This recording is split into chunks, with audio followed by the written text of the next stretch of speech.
io un po' mi sorprendo quando ci sono tutti questi titoloni e questi super riflettori su un qualcosa che è il tema della ZTL, che è pane quotidiano in tantissime città italiane ed europee da decenni. È sorpreso per l'ennesimo clamore sollevato sul tema delle telecamere e della ZTL Ivano Marchiol. Il progetto è lo stesso, avviato 2 anni fa e portato avanti, secondo l'assessore alla mobilità, con le tappe e la gradualità annunciate, per cui ad aprile saranno attive le telecamere, ma solo da luglio scatteranno le sanzioni. A fine gennaio che è arrivata l'autorizzazione, quindi ora possiamo effettivamente, anche formalmente, metterci in moto per questi passaggi. È la prossima accensione delle telecamere, a riconferma di una ZTL che c'è già da 2 anni, aiuterà semplicemente al controllo di regole che ci sono e che il rispetto delle quali è a beneficio di tutti.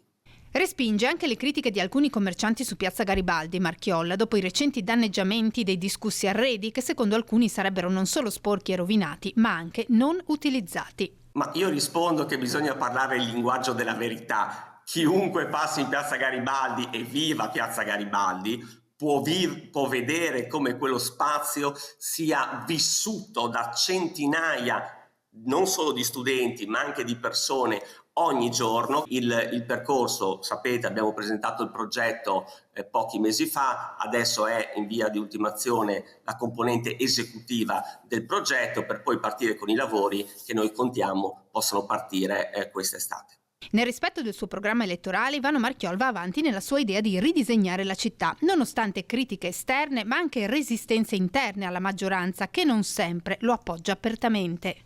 In questo si è sentito sempre appoggiato o a volte avrebbe preferito essere appoggiato un po' di più?